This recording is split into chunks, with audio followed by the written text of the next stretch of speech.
Samakuy, verbo. Descansar, reposar merecidamente después de una actividad.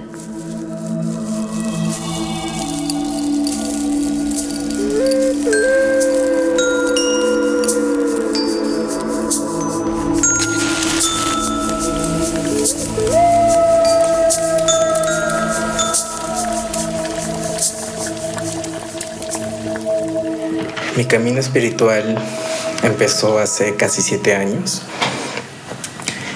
Fue gracias a la abuela ayahuasca, como un camino espiritual consciente, por así decirlo, porque ya ahora al presente puedo reconocer que siempre estuvo presente a partir de cómo conectaba con mi creatividad y también honrando que muchas veces también los procesos de violencia colonial hacen que uno no valore esos saberes ancestrales y espirituales que tienen nuestras familias, y que a mí me pasó por mucho tiempo que incluso representaba un motivo de vergüenza, y que ahora reconozco que es mucho por el trauma racial instalado en mi mente del sentir que lo que no es verdad y que por lo tanto era como un mundo de supersticiones, y que eso incluso podía reafirmar mucho los estereotipos que existen contra las personas negras, ¿no? Entonces también vengo de un proceso yo me dediqué de entero a los derechos humanos como activista por 10 años, y que va siendo un proceso también como de mucho aprendizaje, pero también siento que me quedaba mucho con la satisfacción de si es que puedo procesar, aprender a reconocer las opresiones, pero que era a partir de procesos energéticos muy basados en la rabia, en el dolor, y que era un desorden en mi vida, ¿no? Un desorden relacionado principalmente a mi bienestar, y que me buscaba convencer que mientras más me sobreexigía, mejor era lo que yo podía aportar al mundo. Ya en los últimos años empecé a tener mayor visibilidad, pero eso también acarreó a que sufriera muchas violencias, desde amenazas, desde insultos en la calle, y que me atravesó a mí, sino también atravesó a mi familia, especialmente a mi madre, quien también tuvo mucha visibilidad conmigo, dándome su apoyo, desde insultos en la calle, amenazas, etcétera, ¿no?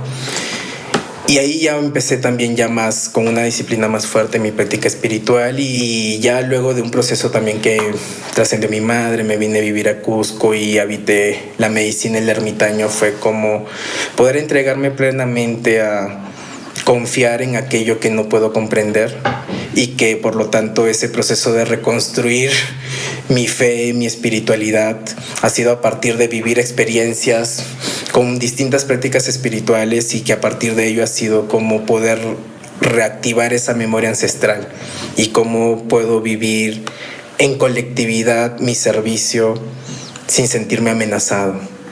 Que siento que cuando uno transita caminos sin referencia, uno siempre asume el rol de sostener, y que por lo tanto también es en qué momento podemos ver la medicina de confiar en un otro para que te sostenga, ¿no? Y que eso requiere mucha valentía.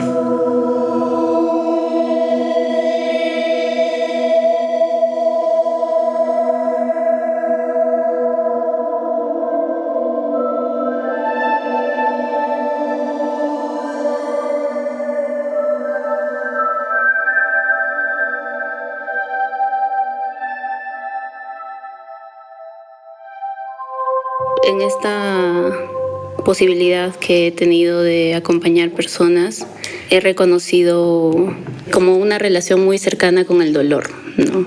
Y sobre todo como en la pandemia, para mí fue un momento como así clave, digamos, de la relación con mi espiritualidad, por la cantidad de dolor que existía, ¿no? Y que había que yo también me coloqué en un lugar en el que tenía que sostenerlo, ¿no? Y trabajaba un montón así, porque todo el mundo necesitaba a alguien con quien hablar en ese momento, y se aperturó la posibilidad de acompañar de forma virtual. Entonces llegué a un momento en el que le dedicaba 10 horas al día a acompañar personas. En ese momento fue que reconocí como la necesidad y el poder también de esto de confiar en cosas que no ves, ¿no? Y lo necesario que es también, ¿no? Sin embargo, yo nací, crecí acá en Cusco, y acá en Cusco en particular la espiritualidad tiene un proceso como bien complejo, difícil, pues está muy lavado por el colonialismo, ¿no? Y se ha convertido en un producto Pero me he dado cuenta que en realidad no es un proceso como de aprender, sino de recordar. El escuchar esta posibilidad de cómo la conexión con nuestro territorio nos permite seguir con vida, ¿no? Y o sea, siento que llegar a Samacuy ha sido como ya el proceso de reforzar ese rol y de sentir que es real, que sí existe, y compartirlo con otras personas, sobre todo como la colectividad, ¿no? Y reconocer en el acompañamiento también que no es así y que también eso mismo genera dolor, ¿no? Como esa misma necesidad de que tu bienestar esté solo centrado en tu propia responsabilidad. Entonces hay reconocer y relacionarme también como de cerca con la muerte, ¿no? O sea, el duelo, la muerte, el deseo de morir. Acompaño a muchas personas trans también, y eso, o sea, también ha sido como el proceso de ver eso, ¿no? Como ese cansancio también como constante de los cuerpos marrones, negros, de estar como constantemente sobreviviendo, ¿no? Y que eso nos desensibilice o nos adormezca, nos acerca a la desesperanza y a la sensación de como ya no querer seguir, ¿no? O ya no poder. Estamos aquí, ¿no? Como, y no solo estamos para sobrevivir, ¿no? Sino también podemos como tener otras experiencias sensoriales en el presente.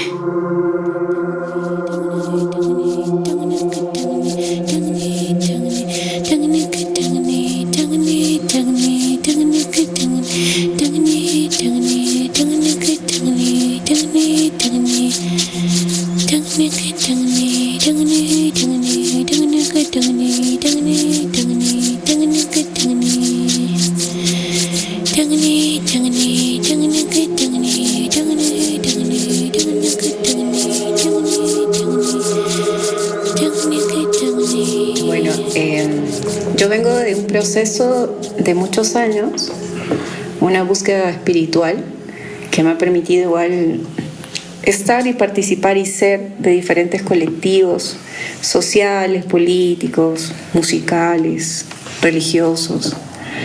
Pero siento que también todo el proceso como más consciente fue cuando me fui a vivir a Chile y pude experimentar también el racismo, la discriminación por ser migrante, lo complejo que es también habitar un territorio muy distinto. Y en ese proceso también pude conectarme mucho más con el territorio, como sentirme parte del lugar, no siendo o no haber nacido ahí o no tener la nacionalidad o todas esas cosas, ¿no? Para mí fue muy importante el conectarme con el territorio porque la tierra empezó a hablarme y como tuve también la necesidad de empezar este proceso de sanación porque venía de muchos años un tema con depresión, una depresión muy crónica. Pero la tierra fue tan amable que me empezó a cobijar y en ese amor, en ese abrazo que sentí de la tierra, pude también tomar la conciencia de la necesidad de ir hacia adentro y eso también fue un proceso bien doloroso porque comencé a reconocer muchos patrones de conductas generacionales en mi familia y fue doloroso porque darte cuenta de que de alguna manera también acuerpas esos dolores y cómo lo haces, ¿no? Y siempre para mí fue algo muy clave el volver a Perú. Ahora puedo entender por qué pasó todo ese proceso, ¿no? El poder haber llegado aquí, también yo tuve mucho miedo, el decidir regresar, ¿no? Porque es volver a empezar, yo ya no era la misma.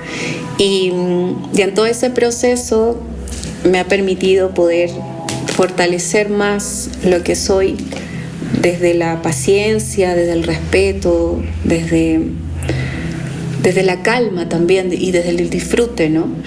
Así que ha sido bien profundo todo este camino que a veces siento que esto es un sueño, ¿no? Como que no me lo creo todavía. Entonces agradezco todo lo vivido, todo lo aprendido. Y me agradezco también, y me agradezco también a mi niña interna, de esa curiosidad de seguir aprendiendo y conocer, porque eso me abrió la mente.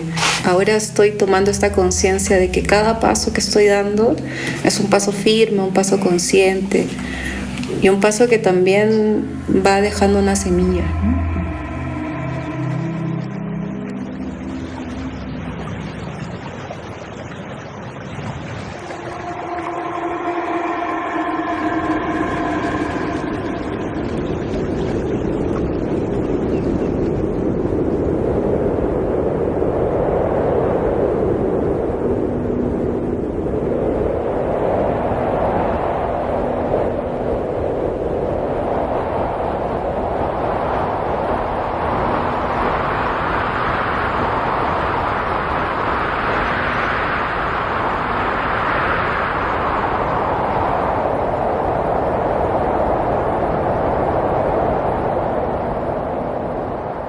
Desde que me vinculé al activismo hace más de 10 años, fue como desde ese lugar, ¿no?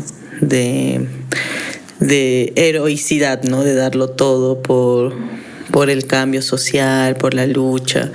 Como siento que, por lo menos yo me he vinculado desde activismos feministas, no transfeministas. Creo que vincularse desde ahí en mis inicios activistas ha sido muy como doloroso. Como menciona Mayra, venimos de linaje femenino que ha sufrido mucho, pero que también es como desde esta necesidad de servicio, ¿no? De servir a los demás, de darle como toda la atención hacia afuera y perderse, ¿no? Hacia adentro. Entonces he sentido mucho ese duelo, ¿no? Y ya en el proceso, como siempre, igual he estado vinculado con mi fe, ¿no? Con mi fe de la cosmovisión andina, ¿no? De mi fe con los apus, deidades católicas, ¿no? Y como eso, desde la vergüenza, desde el ocultarlo, ¿no? Atravesar también eso de que sí, pues soy incoherente desde esta mirada blanca, ¿no?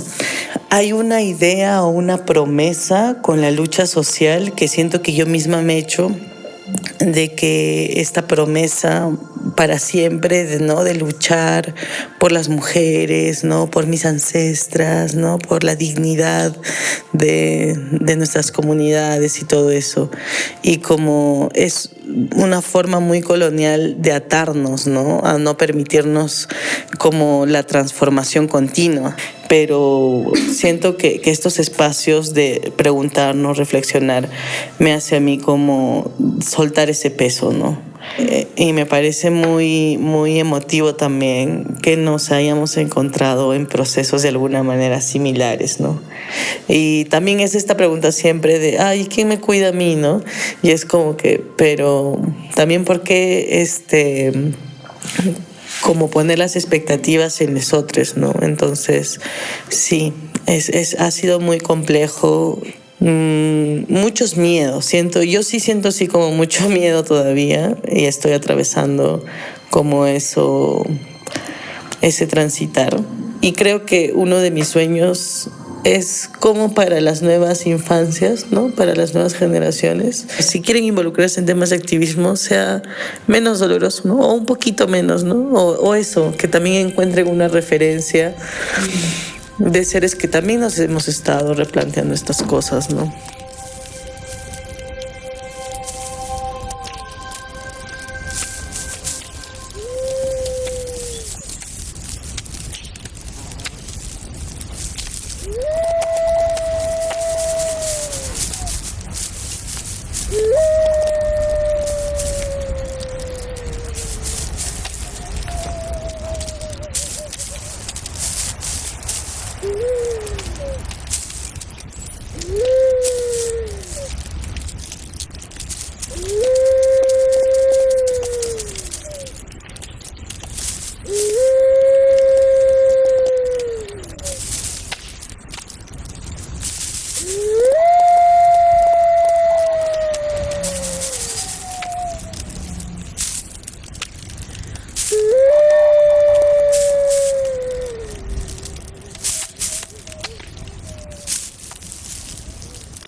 a partir de la pandemia también para mí fue un proceso de mucho aislamiento y también de ir en búsqueda como de alguna respuesta. Y creo que fue un proceso, unos años en los que traté de adentrarme mucho en mis propias prácticas, pero también en qué referentes había sobre justicia comunitaria, social, como sobre espacios de sanación politizados, como la espiritualidad como politizada. Hay toda una serie de personas, generaciones de líderes como que vienen preguntándose esto. Pero claro, no es el mismo contexto, si bien también son personas marrones, negras, indígenas, ¿no? Atravesando colonialismos diferentes, ¿no? Porque es como de la matriz, tal cual, de donde están los imperios. Al mismo tiempo era como esto no es suficiente para mí, como absorbo mucho de eso, pero también yo estoy aquí, yo regresé a Perú por muchas razones, con muchos traumas encima, pero si no hubiese regresado acá, o sea, no me imagino cómo hubiese sido ahora, no me imagino qué estaría haciendo. Creo que tuve que volver porque tenía que hurgar mucho en mí, ¿no? En mi historia familiar, en mi ancestralidad y en lo que saber y procesar eso implicaba en mi camino. Y lo que implicaba es esto, ¿no? Que ahora esto es lo que hago, como acompaño personas, como construyo relaciones con seres tan inmensos como ustedes, que tienen como prácticas, luchas que me conmueven, o sea, que sí me hacen llorar y que me recuerdan como la esperanza, ¿no? Y que yo no sé, soy muy terco y a pesar de todo digo como no, o sea, no me voy a rendir, ¿no? Como siento que aún puedo practicar la esperanza, que es una disciplina al final, ¿no? Que es como si no la practicamos, se esfuma y es tan fácil que lo haga porque todo a nuestro alrededor es como nos conduce al abismo, ¿no? Como a la desesperación, a la desolación, a la desesperanza, a la depresión, a la muerte. Y no sé, siento que encontrar y construir Samacuy con ustedes está siendo como muy reparador como para mi espíritu, ¿no? Como es una evidencia tangible así de que sí podemos construir cosas así, ¿no? Y que estamos justamente tratando de hacerlo y de conectar con personas y de tener estos espacios y así.